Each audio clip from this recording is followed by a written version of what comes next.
चट्टान मुसीबत का सबब बनी है। मलबे के सैलाब ने भी चुनौती देना शुरू कर दिया है। खास रिपोर्ट देखिए।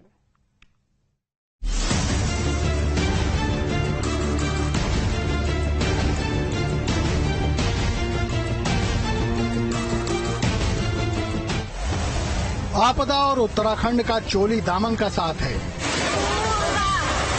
मूसलाधार बारिश, दरकते पहाड़ फिर से तांडव मचाने लगे हैं। चट्टानें टूट रही हैं, मलबे का सैलाब पहाड़ को चुनौती दे रहा है। स्क्रीन पर दिख रही तस्वीर पहाड़ी आफत के इस मंजर को खुद ब खुद बयां कर रही है। तस्वीर यमकेश्वर की है। आमसौड़ गांव में मुश्किलें थमने का नाम नहीं ले रही हैं। करीब एक हफ्ते से 500 की आबादी वाले इस गांव में पहाड़ी दरकने से घरों में मलबा घुस गया है। आवासीय मकान खतरे की जद में है, लेकिन प्रशासन आंख मूंदे हुए है। आलम यह है कि ग्रामीणों के पलायन का ग्राफ बढ़ता जा रहा है। इस समय हम पहुंच चुके हैं यहाँ पे आमसौड़ में, जो यहाँ पे जहाँ पे जो बारिश तांडव मचाता है, ग्राउंड जीरो पे पहुंच चुके हैं। और मैं बताता हूँ यहाँ पे जो जहाँ से भूस्खलन हो रहा है वो पहाड़ी दिखाता हूँ, जिसको यहाँ पे किलो पानी की धार कहा जाता है या कहा जाए वो पहाड़ है।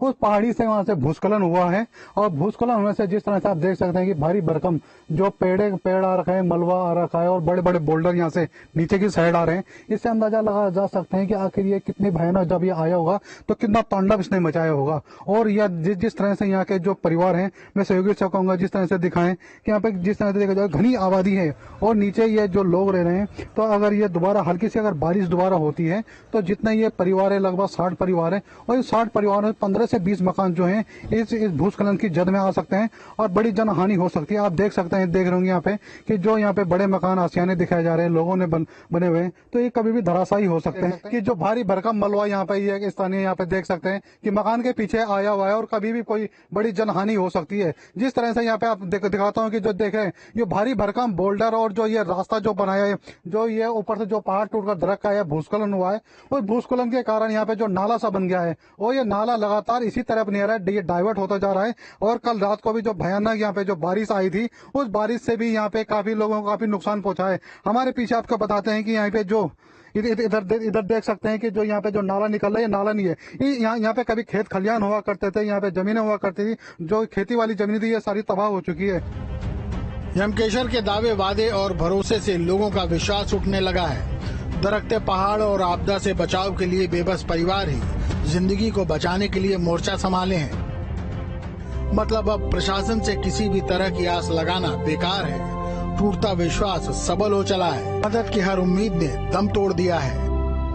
मैं वैसा कि यहाँ भूखलन ऊपर हमारे जवान के रास्ते से गांव का रास्ता है, वहाँ से पूरा भूखलन हो रहा है। यहाँ पे कई परिवार जो यहाँ गांव छोड़ के निकल गए और अभी भी मगर सारे परिवार, सारे गांव जो है क्या कहते हैं कि पहाड़ी की जद में पड़े हुए और बड़े परेशानी में। और मतलब कोई भी यहाँ पे कोई विधायक नहीं देखा या कोई भी मंत्री, कोई संतरी यहाँ पे कोई देखने को नहीं आ रहा है। क्या हमारे साथ में यहाँ के जो मकान के स्वामी हैं वो अभी किसी तरह अपने यहाँ घर के मलबे को हटा रहे हैं और ये लोग कह रहे हैं किसी न किसी तरह इस मकान को सुरक्षित रखा जाए। अपनी तरह से भरसक प्रयास किया जा रहा है और स्थानीय ग्रामीण भी इस ओर लगे हुए किसी तरह इस क्षेत्र को बचाया जा सके। और हम आपको बताते हैं कि जिस तरह से देख सकते हैं कि ये भारी भरकम जो मलबा आ रखा है, जो दीवारों के पीछे आ रखा है, और जिस तरह से ये लोग इसमें यहाँ से मलबा निकालने का प्रयास कर रहे हैं, जिस तरह से मकान को जो नुकसान पहुंचा है, ये कभी न कभी इस तरह से आप देख सकते हैं यहाँ पे किस तरह से मलबा भरा हुआ है।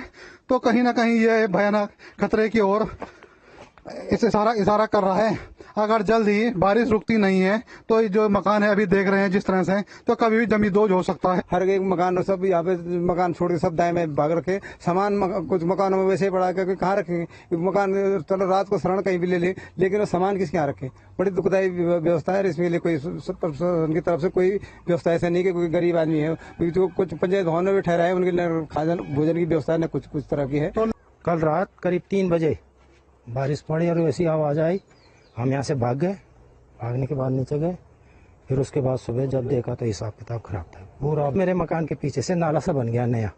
पहले इधर बना था, पहले शनिवार को, आज घर के पीछे बन गया नाला, पूरा भरा पड़ा है यहाँ।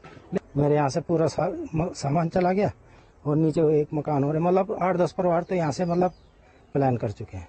तो इसमें देख सकते हैं कि जिस तरह से हमारे यहाँ जो स्थानीय लोगों किस तरह से अपने ये जिंदगी भर की जमा पूंजी और ये लगाने के बाद भावुक हो रहे हैं और कहीं ना कहीं उनको एक डर सता रहा है कि कभी भी कोई बड़ा हादसा हो सकता है। देवभूमि में भले ही सैलाब की आफत इंसान को बेबस करती है, परेशानियों का रेला लगाती है, लेकिन हर हालात से निपटने का हौसला भी बुलंद करती है।